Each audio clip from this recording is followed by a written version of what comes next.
Olá! Nossa, gente, nem acredito que eu finalmente tô gravando esse vídeo. Nada como uma boa corda no pescoço pra fazer a gente produzir, né? Eu determinei que esse vídeo tinha que sair até o dia 8 de março, então aqui estou. Bom, me apresentando, né, para quem não me conhece, meu nome é Paloma, eu leio bastante desde pequena e faz um certo tempo que eu comecei a compartilhar alguns pensamentos sobre o que eu estava lendo na internet. Começou com um perfil no Instagram, um Instagram literário, então onde eu só falava sobre livros, mas acabou que eu não fiquei muito tempo ativa lá porque apesar de eu amar essa troca com quem já lê, né, lá eu falava só com quem já é leitor. E eu queria expandir isso um pouco, queria incentivar mais pessoas a ler. E aí comecei a fazer uns testes no meu Instagram pessoal e deu bastante certo. Vira e mexe, quando eu indicava alguma coisa lá, alguém vinha me procurar falando que tinha retomado o hábito da leitura porque eu tinha indicado um livro que achou interessante, ou até mesmo que tinha começado a ler por alguma coisa que eu indiquei. Então acabava que eu ficava mais feliz com esse tipo de resposta. E aí, pensando, eu me questionei, né? Por que não fazer isso numa escala maior? E aí, cá estou gravando este que espero que seja o primeiro vídeo de muitos que vão ter aqui nesse canal. E vai ter que ser mesmo porque eu comprei um tripé muito caro, então vai ter que ser. Ai de mim se não gravar vídeo pra subir Oscar.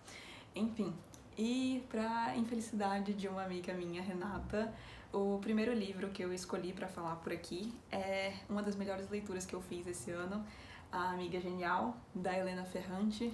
Sim, eu provavelmente sou a única pessoa desse mundo que não leu esse livro. E por que, né, pra infelicidade dessa amiga minha? Porque ela sente algo que eu sentia em relação a esse livro antes de lê-lo, que é birra. Sim, muita birra. Não aguentava mais ver esse livro. Eu lembro de uma viagem que eu fiz, se eu não me engano foi em 2015, acho que eu tava no aeroporto do Panamá, era da cidade do Panamá, era um aeroporto grande, e todo mundo que eu via lendo tava lendo esse livro. E quando eu achava que era um livro diferente, era só esse livro com uma capa diferente ou num idioma diferente, enfim, não aguentava mais ver.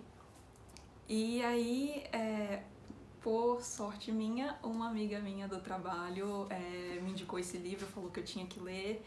Enfim, deixei a birra de lado, comecei a ler esse livro aqui e, gente, eu amei. Eu li os 4 volumes em, tipo, um mês, um pouquinho mais de um mês. Não consegui desgrudar e hoje eu vou tentar fazer vocês lerem isso aqui também. Bom, o que a gente tem aqui então? Esse, como eu disse, é A Amiga Genial, primeiro volume de uma tetralogia que ficou conhecida como Tetralogia Napolitana.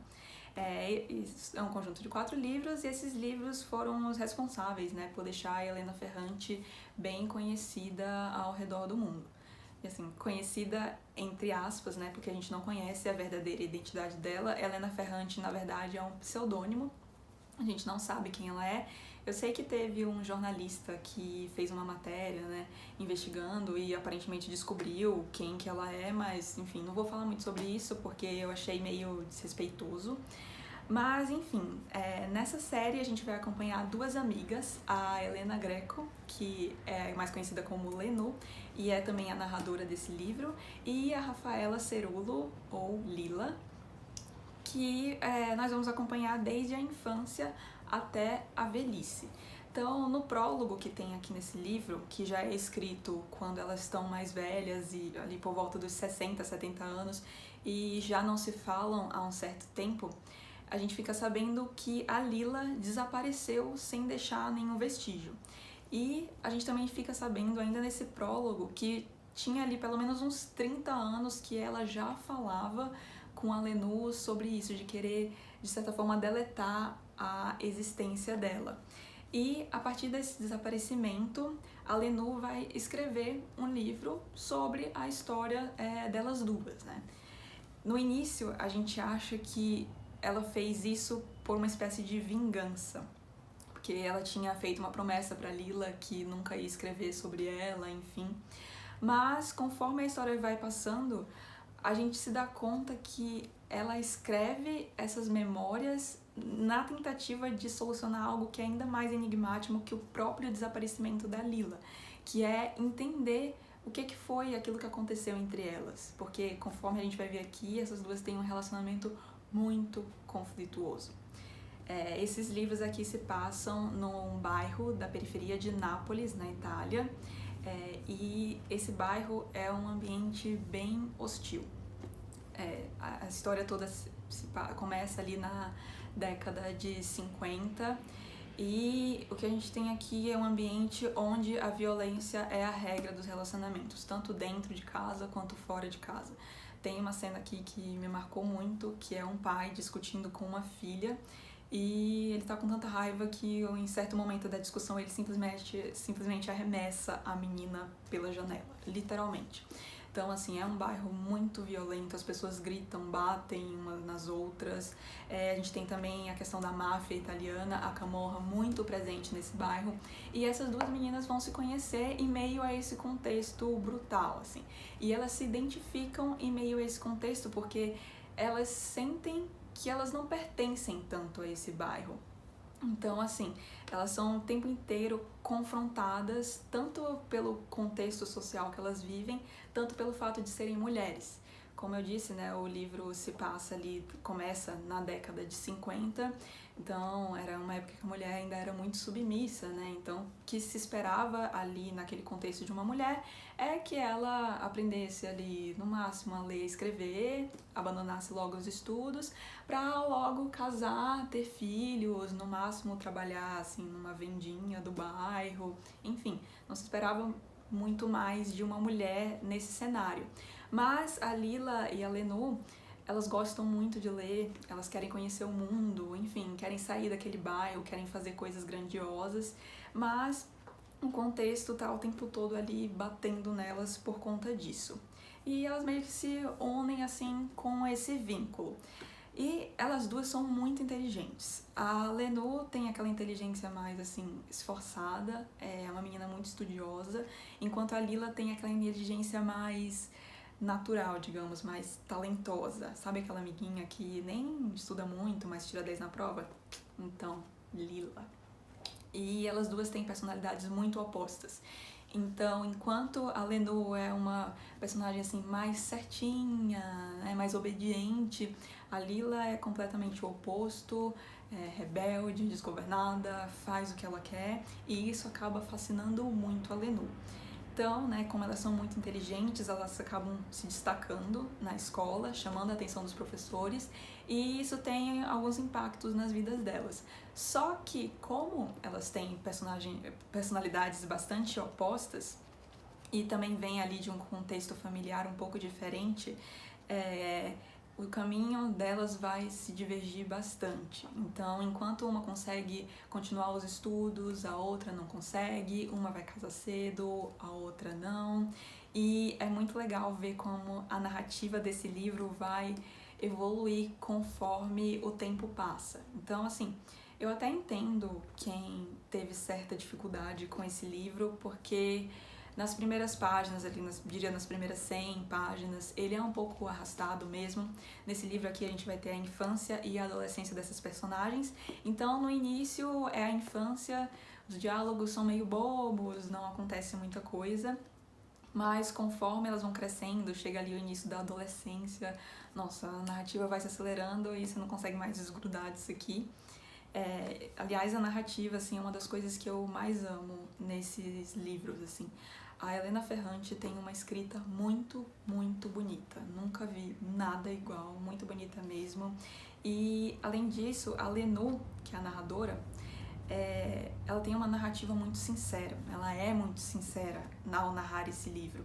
Então, assim, ela deschava o ser humano até o cerne. Então, você consegue ver o lado bom do ser humano, mas também consegue ver a podridão que existe no ser humano. E ela, como é muito honesta, né, não se exime de nada. Então, assim, vai ter momentos que ela vai falar: nossa, naquele momento eu tive muita inveja da Lila, desejei que a Lila não existisse. Ou então, até mesmo, assim, desejei que a Lila morresse. São umas coisas, assim, que uma honestidade que é tão crua que às vezes até assusta. Mas eu acho isso muito legal aqui.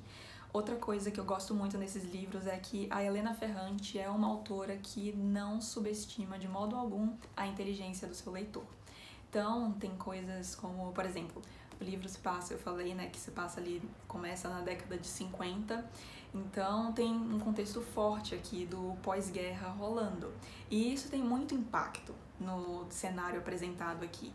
Mas, em nenhum momento, a Helena Ferrante chega a comentar disso. Se eu não me engano, ela não comenta nem da guerra aqui. Só que você vai vendo pelo diálogo dos personagens, por algumas coisas que eles falam, que todo esse contexto pós-guerra tem muito impacto aqui. Mas ela não vai chegar em nenhum momento e falar, era uma vez no pós-guerra, num bairro da periferia de Nápoles. Não. São coisas que o leitor mais atento vai pegando no diálogo do livro, e tem várias coisas desse tipo que acontece aqui e eu adoro isso. Outra coisa que eu amo nisso aqui é que a gente tem uma narradora extremamente não confiável. Então a Lenô, né, ao mesmo tempo que ela é narradora do livro, ela também é personagem da sua própria narrativa. E conforme ela vai narrando aqui, como ela é muito honesta, né, a gente percebe que ela tem alguns problemas ali de autoestima, de confiança. E ela tem todo um fascínio pela Lila, né? Então tem horas que a gente se pergunta assim, será que a Lila é tudo isso mesmo? Será que isso aqui é desse jeito mesmo? Enfim, fico com essa pulga o tempo inteiro atrás da orelha, que eu particularmente adoro. Fora as inúmeras referências que isso aqui tem a outros livros clássicos da literatura, tem claramente muita influência de Virgílio aqui, e aí não vou falar muito sobre isso porque daria outro vídeo, inclusive talvez um dia eu grave um vídeo sobre isso, porque eu achei bem interessante a influência da Eneida aqui. Mas, enfim, Birra mais que vencida, livro assim maravilhoso. E já digo que eles vêm numa escala ascendente, né? Eu já li os 4 e, assim, o segundo volume é melhor que o primeiro, e o terceiro é melhor que o segundo, e o quarto, pra mim, tá, assim, dentre as melhores coisas já escritas, assim. Me tocou muito, de verdade. Então, se você tentou ler esse livro, eu conheço gente que começou a ler, mas não passou das primeiras páginas, tenta de novo, porque no início ele é meio arrastadinho mesmo, mas depois vai acelerando, você não desgruda mais, quer ler tudo de uma vez. Enfim, maravilhoso, recomendo bastante, e em breve eu devo aparecer aqui para falar dos outros livros dessa série e também de algumas outras coisas que eu andei lendo fora a tetralogia napolitana. Beijo e até o próximo vídeo!